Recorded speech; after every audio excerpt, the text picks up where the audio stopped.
Well, let's stay on the subject in some ways at least. There's been a sharp rise in unnatural deaths in South Africa's prisons. Parliamentarians heard this week that these deaths have increased by just over 30% in the past 3 years. And at least 86 Correctional Service officials have been charged in connection with some cases between 2022 and 2024. Now, in the first quarter of this financial year alone, over 1,700 inmate deaths were recorded, with more than 400 still under investigation. Parliament's Correctional Services Committee received 3 reports detailing serious failings at prisons in Mangaung, Goodwood, Oudtshoorn, including assaults, cover-ups and overcrowding. Let's unpack this story now with Kgomotso Ramolobeng. She is Parliament's Portfolio Committee on Correctional Services chairperson. Kgomotso, thanks very much indeed for your time. And when we say there's been an alarming increase, it really is. It's at over 30%, over 1,700 deaths in a period of 3 years. Thank you so much, Michelle, once again for having me on the show, and good morning to the viewers at all.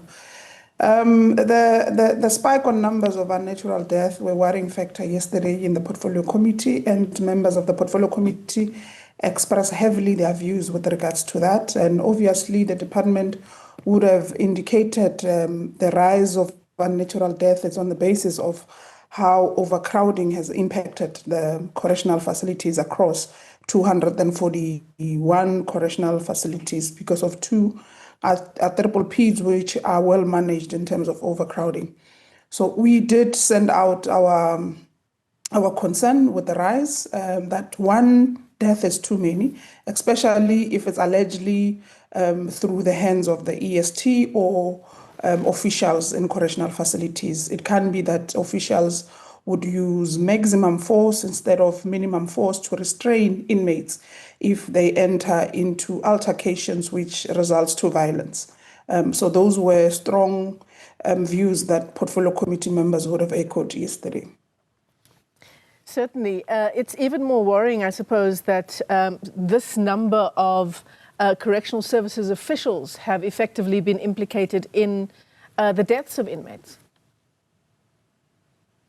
As you would have indicated, you mentioned 86 officials which have gone through disciplinary processes, and 43 would have made an indication that their cases are concluded. Some have gotten written warnings, dismissal, and so forth and so on. And 43 officials are still under disciplinary process. But we've given the department a time frame that there must be a time frame with dealing with such consequence management issues. It can be an open-ended matter, especially if officials are on the roll. With regards to Goodwood, it's a clear indication that officials were on the roll. So it can be an open-ended issue, including the Mangaung matter of the 4 officials who were implicated in the death of Mr. Mkhumbeni. Yeah. So those were strong indications from the Portfolio Committee that there must be consequences. Where it's necessary, officials must exercise minimum force and then take it from there. We can have unnatural death that are accounted for. Because of that 400 and something, it is a lot. And it can take more than a year or 6 months to still try to get the justification what was the cause of death. There is a reason why there are autopsies, to make a determination what was the cause of death. So we've said to them they must go back and try to remedy those unaccounted deaths, which they don't know what is the cause, and come back to the Portfolio Committee with a report on them. So we're saying these are confirmed unnatural deaths at Correctional Services facilities, Kgomotso. Did Parliament get into specifics about the causes of death for these particular inmates? Not entirely in all of them. Some would be suicide cases, which the stats would talk to that. Not all have been an indication, but with the one in Mangaung, it's an unnatural death because of blunt force was used on Mr. Mkhumbeni, which the autopsy would have indicated, including the Goodwood matter. There was maximum force, which was used on the inmate, including Oudtshoorn. And the similar issues. So we didn't go in detail in all the 1,000 that is indicated in the past 3 years. What was of the interest of the 3 facilities is because we would have gotten whistleblowers that would have indicated that there is a death of Mkhumbeni in Mangaung and the officials were trying to cover it up.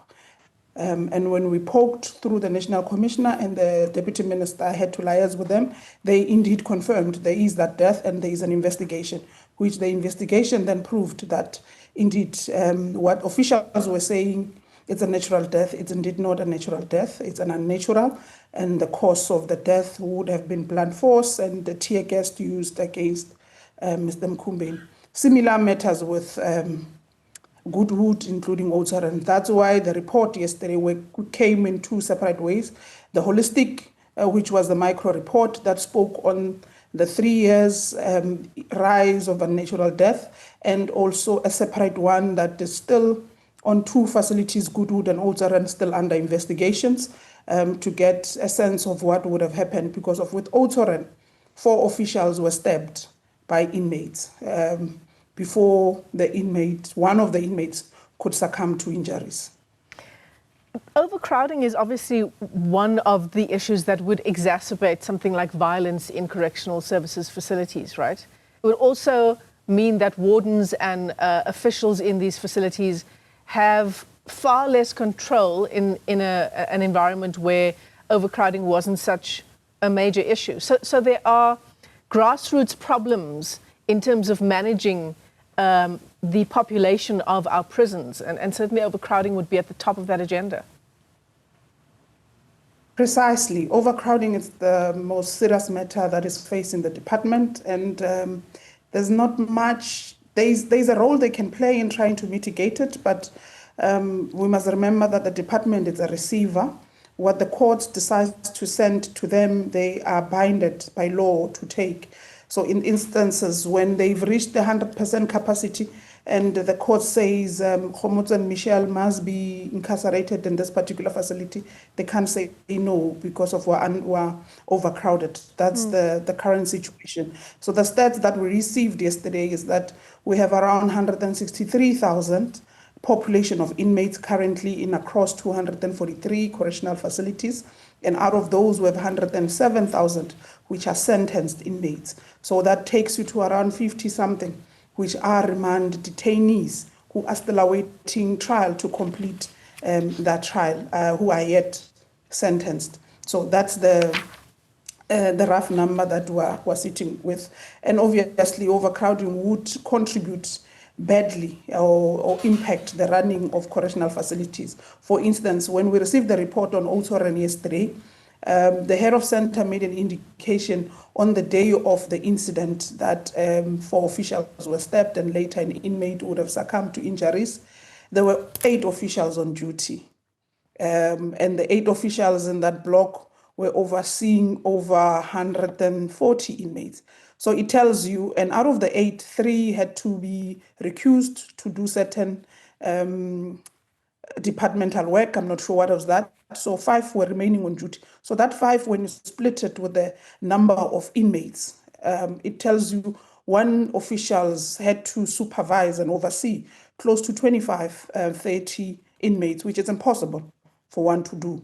Hence, they couldn't mitigate the incident or when inmates retaliated and stabbed others, because you can't contain such a huge situation. 5 officials against the number of inmates, not possible to be able to. So it's a worrying factor on officials, which officials are the ones on a daily basis dealing with this matter. But we have recommended to the department that once it trains the EST team, it needs equally to train officials who are on duty every day on how to mitigate such challenges and crises when they are faced with it in such facilities. Yeah. The other issue, of course, is the company G4S or G-Force, depending on who you talk to. They first came into the headlines amid the escape of Thabo Bester back in 2022. I know that you also had in this committee meeting some strong words about G-Force and this public-private partnership that the Department of Corrections has with this company. And the thing that you cited was the fact that the committee only got a report last week about an unnatural death that took place in March, so months ago. So there's clearly a level of a trust deficit that's taking place between Correctional Services and G4S.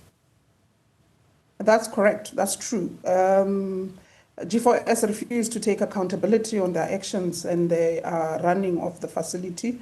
And they've done that, if you've correctly captured it, dating it on the Tambo Bester matter, which was in 2023. And they are showing equal signs again of refusing to take accountability on what happens, especially with regards to officials that are employed by them. Because the 4 alleged officials who allegedly contributed to the death of Mr. Mkumbeni are officials of G4S, they are not the departmental DCS one. So the incident happened in March. The report, they only sent it last week on the 4th of September, which was on Thursday.